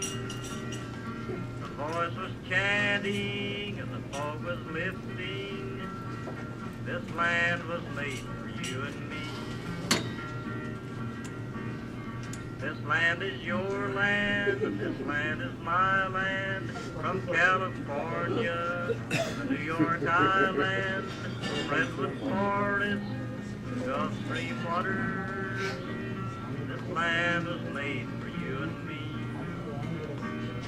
When the sun comes shining, and I was strolling, the wheat fields waving, the dust clouds rolling, the boys coming chanting. Fog was lifting. I'll get you a bit. This land was made for you and me.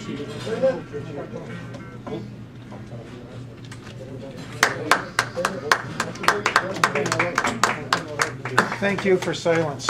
Yeah, I was going to give a rebuttal, but that guy did a lot better job than I did. So. Oh, come on, you can do it. One thing I will briefly read. Thank you, Tim and Dennis.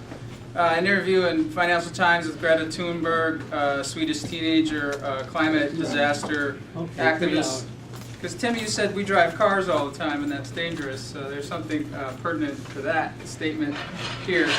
She says this: if you have a child that is standing in the middle of the road and the cars are coming at full speed, You got another one. you don't look away because it is too hard to see. You run out and get that child away from there.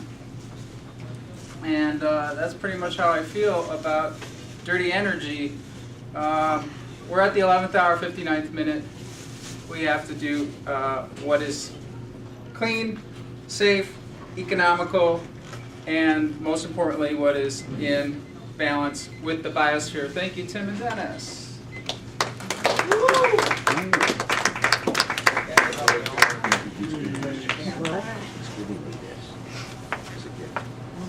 Hi. Yeah, I'm Ellen Corley. Love this forum. Thank you, Tim and Dennis. Here, my argument is, I used to work for People's Energy, analyzing. I'm a strategic planner, so research-based policy. And I'm surprised I never heard of thorium, but we, usually looked at the economic balance of, gas, coal, nuclear, and I think taking into account that there's some real dangers to disposing of the nuclear. I agree that, this deception is a problem, capitalism, and I would advocate regulation, right? Regulation. The capitalists, libertarians, Ayn Randians, like my stepfather and my family, were all in that camp. And I saw that really they were opposed to the truth of, climate change was said to be a religion, just like some hippy-dippy, myth that we made up for some reason.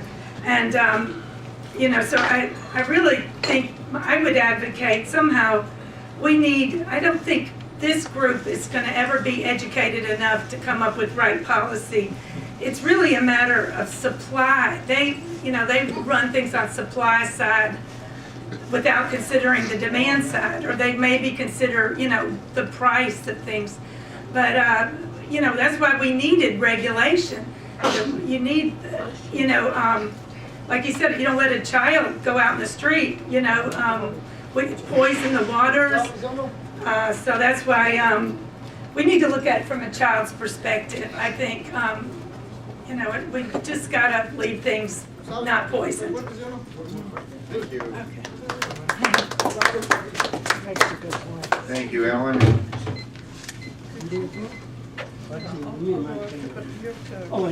Maybe a few quick comments here. He just showed an article about Greta Thunberg. It's 5 weeks since she was nominated for the Nobel Peace Prize for her work on jump-starting the Fridays for Future movement back in September.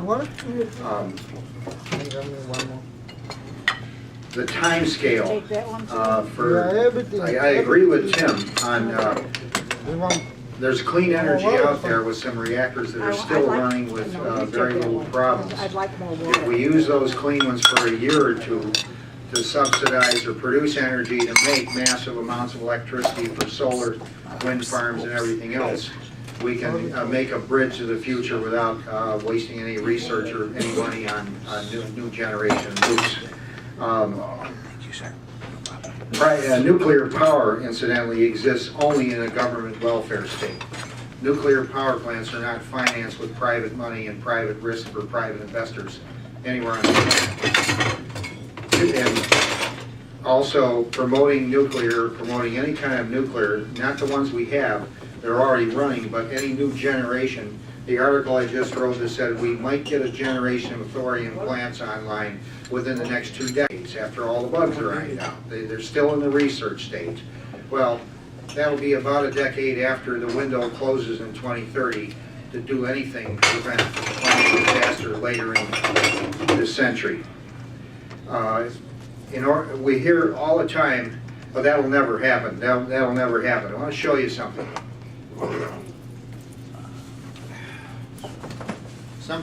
This is a briefcase with a solar panel, and there's a battery in here that will charge and run your laptop. This new generation of solar panels, the cost has been coming down. It's in that packet of information. What today, for the wattage you've got, cost $1, that was $21 just 2 decades ago. $2,100 for like 400 watts is today 100 watts, $100 for about 350 watts. When I was in high school, I used to build portable rechargeable flashlights to cut my last lawn. I made money cutting lawns at night. Everything in this thing right now, it was science fiction back then. High capacity batteries, little portable inverter that charges battery, changes it to 110 volts. Here's a 60 watt portable LED bulb that uses like 10 watts. That was science fiction. Well, it will never get technology. Never happened, never happened. And look at the light on the front of this thing. That's like an aircraft landing light, the LEDs, that can be run off a handful of pen light batteries. So, to say it'll never happen, you have to look at stuff that's already happened. And the last thing I'll say, nuclear power was promoted by people that told us the wind doesn't blow in Baltimore, the sun doesn't shine in Chicago, and Long Island's not an island, for various evacuation and safety things. So also they're building houses without furnaces now that are powered by light. All electric houses, no fossil fuel at all. They've been building houses in Schaumburg for 40 years. No furnace at all, heat for 1,500 watts, $10 a month. So the technology is here, and I hope Tim will catch up on what's already here rather than say that'll never happen. Thank you all. Yeah. A little technology needed, unfidel. So all we need is get that. Who's got the last? Gene's got the last. I'll keep it very short then. Did you have a rebuttal? I did. I'll try and make it shorter than usual. I didn't get to ask the question, but just if Tim and Dennis could do this in the closing, about thorium production in China or thorium energy experiments by China. If it works in China, Dennis, would you eventually be willing to reconsider your position? And likewise, Tim, if China hasn't really developed any success with it yet, is this just a pipe dream? The The Ontario Green Party leader, Mike Schreiner, who's the only member of the Ontario Green Party to have a seat in the provincial assembly, is an advocate of a policy that I think green movements, Charlie, you might know about this, Dennis, you might also, the green tax shift, shifting from income taxation to principally taxes on land use and natural resource use. I'd be curious to hear some comments on that, sort of a neo-Georgist twist. In opening announcements, Ellen mentioned the ISO breaking up, which struck her as sad, but that's also part of graduating from Marx to Lenin. It's a vanguard party, and when the vanguard votes to dissolve, the vanguard votes to dissolve, and that's it. And Andy, I agree that the state has a big role in pushing nuclear, but not just to the big corporations. Of course, Chernobyl, the world's greatest radioactive disaster, was not by capitalism, and it is still a cesspool, ma'am, as you had mentioned earlier, of ongoing radioactive catastrophe. Anyway, I know time's tight. Happy Easter, happy Passover. Margaret, come on up. You guys are afraid of a little technology, right? I'm scared. Oh. Okay, people know which side I'm on. I would like to say that, first of all, the reason that Ellen never heard of thorium is because the government did about 40 years of research in it and decided it wasn't worth it. Second, there's a bunch of reasons not to go with nuclear. But the main thing to me is that we cannot dispose of any of it safely. We've had these plants online for years. We've blown up nuclear bombs in the desert and in the islands in the South Pacific. We cannot dispose of any of it safely. None, zero, nada. So I think that, and not only that, when each plant generates something like a ton of radioactive waste a year. So we have, if there are 400 plants, I'm coming this off the top of my head because I don't know how many are decommissioned, we have 400 tons a year for the last 50 or 60 years. There's no place we can put that, and it's not just now. It's not like you have a plane crash and a bunch of people die and and people have funerals and all that, and it's the end. It's for hundreds and thousands and tens of thousands and hundreds of thousands and millions of years, depending on which element you're talking about, that it's dangerous to any living thing, that it destroys cells, it alters genetic material, it creates cancer, it burns people, whatever, depending on the exposure and the element. So we don't do this. It's heavily subsidized. Every 10 years or something, they pass the Price-Anderson Act that restricts the liability of the nuclear industry if there's an accident. If there's an accident, they'll take care of the first, I don't know, 5 million or 10 million or whatever it is. But those accidents will be hundreds of millions of dollars. And the accident in Fukushima was the result of capitalism, not of socialism or communism. And they built plants on the ocean, which their own engineers warned them were vulnerable to tsunamis and earthquakes, which are historically in those regions. We built nuclear power plants on the beach at San Onofrio, and in the North Pacific, well, actually all down the coast, is part of the Ring of Fire business with the earthquakes and the faults. And when you have an earthquake, you have a risk of a tsunami. And so, it's too risky, guys. Yeah. Thank you. So Tim mentioned that, talked about the least number of deaths from all the nuclear incidents that have had in nuclear power, that is. And that's really a half-truth, because if you look at Fukushima, basically this is the problem with the ongoing problem of Fukushima, is that mess is so bad, humans can't clean it up. It's so dangerous. And what's happening is the groundwater moves towards the ocean through the nuclear waste and takes the nuclear waste to the ocean. That's happening as we speak. The scientists are measuring it. So that's the problem. It's toxic, and you have to contain this stuff, not so that it's safe for 10 years or 100 years. We're talking tens or hundreds of thousands of years, an insane amount of time. Plus, you have to have security, because bad people can take it and use it as a weapon. This is an insanely huge expense. Now, the reason I bring this up with thorium is because I have read, I didn't hear Tim speak to this, but I have read that the thorium people will say thorium, it's a fraction of the time of plutonium and uranium. It's just, it's a fraction of the years that you have to store it. But I looked it up online, and one source I saw was 300 years.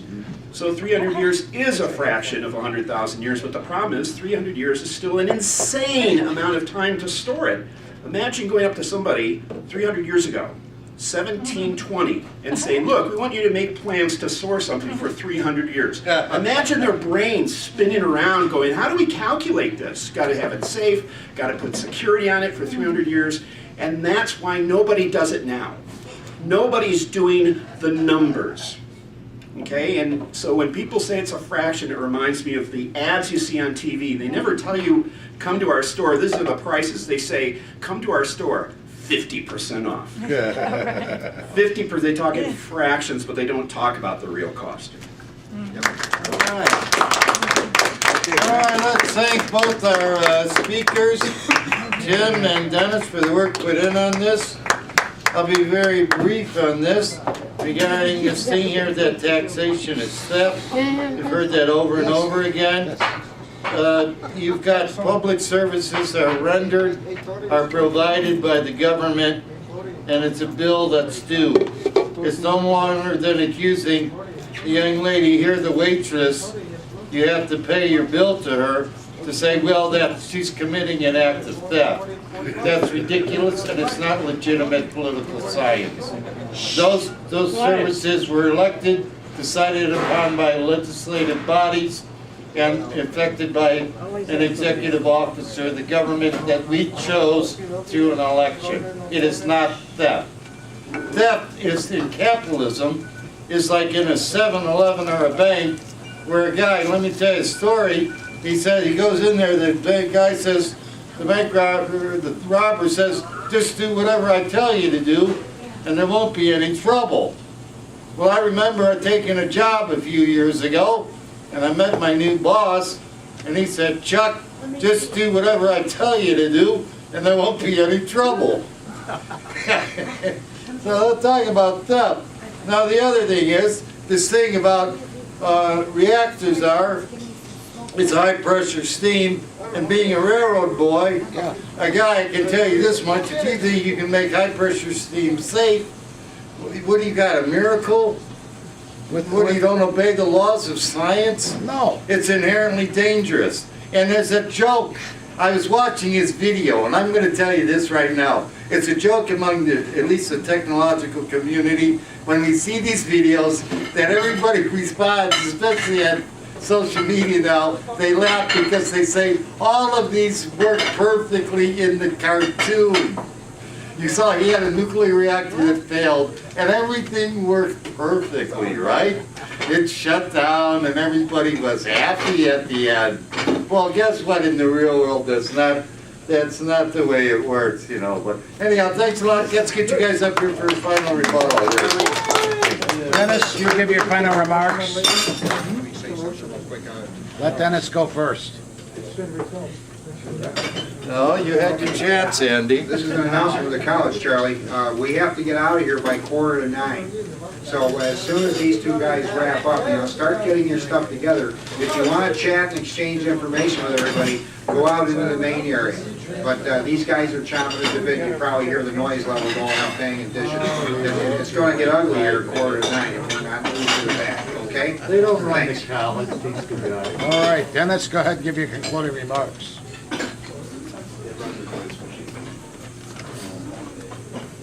What do we do about our energy situation? First off, let's turn on the light. That's an expression that you've probably heard, referring to, of course, the efficient light bulbs, like the LED light bulbs that Andy Anderson mentioned. also an expression you've heard recently, bring in the light. Let's bring in solar and other renewables, okay? According to a new Rocky Mountain Institute report, renewables could cost less than coal, and renewables are more reliable than coal. New gas-fired power plants should be abandoned. Overall, the coal cost study found that in 2018, 211 gigawatts of existing coal capacity in the United States, or 74% of the nation's coal plants, to be replaced by local wind or solar plants that can provide the same amount of electricity at lower costs. By 2025, about 246 gigawatts, almost the entire fleet, to be replaced by cheaper renewable energy. China's losing its taste for nuclear power. You're going to hear that from Tim. Now, me personally and NEIS as a group, that's great news. Okay, it used to be the world's strongest booster. China is growing wary about the cost and safety of its nuclear plants. China has the capacity to build 10 to 12 nuclear reactors a year. The industry hasn't broke ground in China on one nuclear power plant since late 2016. So when you're hearing that China's building all these nuclear plants, say what? You have to check the facts out here. The biggest problem is financial. The cost of wind and solar continue to plummet. They are now 20% less expensive than electricity from new nuclear plants in China. High construction costs make nuclear a risky investment. Here's another one. Huge global study just smashed one of the last three major arguments against renewables, Tim. This is on Science Alert. This is about pumped hydroelectric storage. These are scientists at the Australian National University have identified 530,000, 118 sites worldwide that are suitable for pumped hydro energy storage, capable of storing more than enough renewable energy to power the entire planet. Pumped hydro is one of the best technologies for storing renewable energy, such as solar or wind. These sites have the potential to store around 22 million gigawatt hours of energy. That's 100 times greater than required to get our entire planet running on renewables. So you see, Tim, the little thorium fantasy simply doesn't, we don't need it, Tim. I'm sorry, we simply don't need it. And take a look at the REN 21 Renewable 2018 Global Status Report, the most authoritative report on renewable energy that comes out every year. Now, the total renewable capacity worldwide is 2,195 gigawatts. That's equivalent, and I'm not considering capacity factors here, 2,195 large nuclear reactors. Thorium molten salt reactors, 0. Yeah. 178 gigawatts of renewable power added globally in 2017, equivalent to 178 large nuclear reactors. Thorium molten salt reactors, 0. I think you're seeing what the trend is, and I've said this before, and Tim, you're a great guy, but you just ignore the data, because you've got this pro-nuclear mindset. They call it nuclear thorium stuff. The world is moving toward renewable energy sources, whether Tim realizes it or not. We just want to push that along faster, and hopefully that we would get the Thorium Energy Alliance out of the way. Thank you very much. Thorium energy, 0.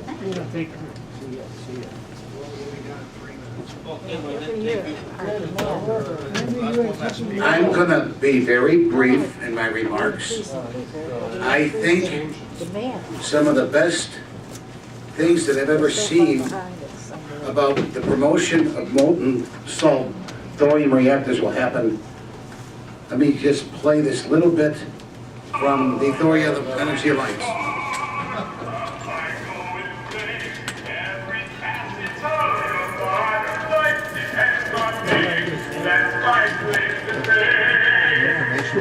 How does it feel to be choking? Our skin is black and smoky.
already cooked?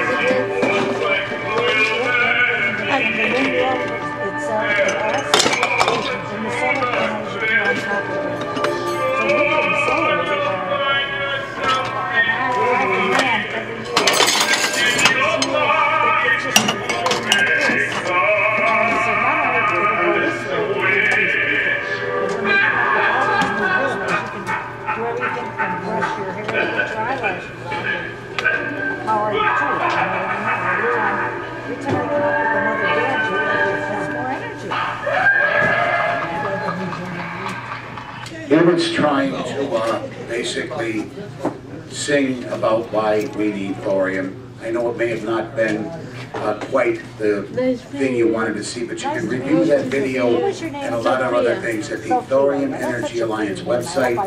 Look at the Thorium Energy Alliance Conference number 7. There's plenty of information up there ready to go. Thank you for coming, and the college is now officially adjourned. That's $3. So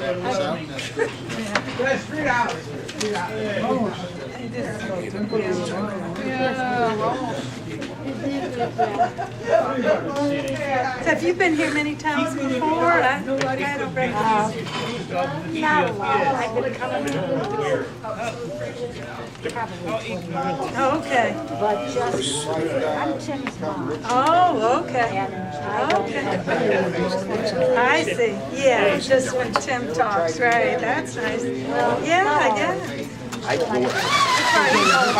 On good behavior tonight.